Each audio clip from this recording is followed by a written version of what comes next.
What's up? What's up? What's cooking? What's cooking? What's cooking? Yes, ready to start. I tell you, boy. I tell you. What a game. I wouldn't even say it's a disaster. But what disappointment. What disappointment by the Reggae Boyz.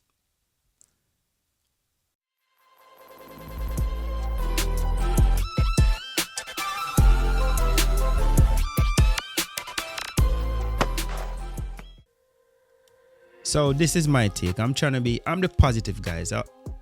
I always try to find that light, of positiveness, of hope, you know what I mean? So I'm looking to the brighter side. Looking to the brighter side for the sake of my sanity and watching the Reggae Boyz. Do I still believe there is a chance for them? Yes, I'm being optimistic. I hope I'm not being either delusional either. But while there's a chance, guys, there's still hope. And I'm hoping that this is the kick they need. The kick from the fans. Because the fans are annoyed and pissed. And they have all right to. Disappointment at the National Stadium, man. A letdown. Jamaica walked in needing just a win to book their direct ticket to the 2026 World Cup. And instead, the Reggae Boyz were held to a heartbreaking draw by Curaçao.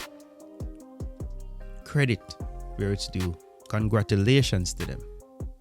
Curaçao did what they required of themselves. They made history as the smallest nation ever to qualify for a World Cup. And whether we like it or not, or even them, fortune certainly smiled their way. Luck played in their favor. Jamaica, I'd say, was on the unlucky side. They weren't without opportunities. 3 shots on the woodwork and 2 more clear-cut chances that should have been buried. And of course, the VAR penalty. With a penalty given, then controversially pulled back. Had the boys converted even half of those moments, we would not be having these conversations today. So that's one of the reasons why I had to pull back a little bit. Because the chances were there. They didn't take them. And that's where the uproar begins. Naturally, everyone's going to try and play the blame game. Many are pointing fingers at the coach, but realistically, responsibility is shared across the board. The players, the coaching staff, and of course the administration. Everyone understood the assignment. They knew what was at stake. The win wasn't optional. It was mandatory, a priority. They had the crowd support, the energy, and an entire nation still hurting from the devastation of Hurricane Melissa. All they're looking for is just that little spark of hope. But while the team showed up, they didn't truly show out. And videos have been circulating on social media showing a couple of the guys, I guess days before the game, partying, having a blast. And you ask the question, are these guys even serious about what they're doing? You know what I mean? And I don't want to be too critical, but you would think, understanding what's at stake, that there would be a little bit more seriousness or responsibility taken to ensure that we make it over the line. You think we were a little bit too confident, thinking that we already got this in the bag? Yet still, there were individual bright spots in the game. Some players showed real hunger and fight. And let's be honest, Casey Palmer absence was a massive loss. Him not being able to be or to play in the middle due to injury. Every time I see him, he has the desire and that chemistry, that fight. And I think he pairs pretty well with Bobby Reid. I think they complement each other. They play much better together in that midfield. Bobby Reid alone, there's a lot of question marks. Lee at left back, to be honest, embodied pure spirit and effort. I commend the guy because, I saw him pushing forward. I've never really seen him at a bad game. I could be wrong.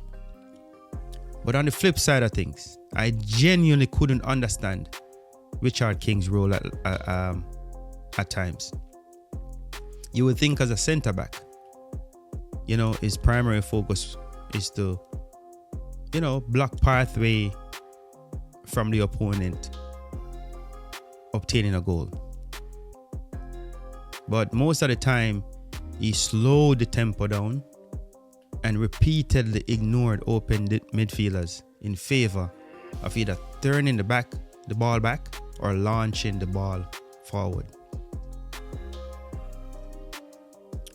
The refereeing decisions also raised questions. Dujon Whisper Richards came on, but that change, if you should ask me, should have happened earlier on in the game.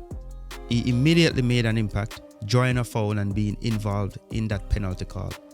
And if you ask me, the penalty overturned by VAR was a penalty, in my opinion.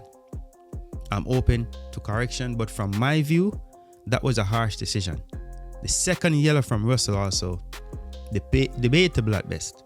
But if officiating aside, Jamaica had enough to win this game on merit. Ultimately, the boys were left to rue their missed chances. Now the path gets harder. The World Cup dream goes through the playoff stage. But maybe this is exactly the challenge that the boys needed. They have made it difficult for themselves. A game we should have won. Perhaps destiny has written its own script. Curaçao qualifying in dramatic fashion and Jamaica being forced to fight through the playoffs. Again, all is not lost. The journey isn't over. It continues. The Reggae Boyz go again with a shot at redemption on the line. They will now face New Caledonia. If they win, they will then face the Republic of Congo for that World Cup berth. Never, ever say never. Bless up, one love, and thanks for checking out No Ordinary ID. Like, share, and subscribe. Peace.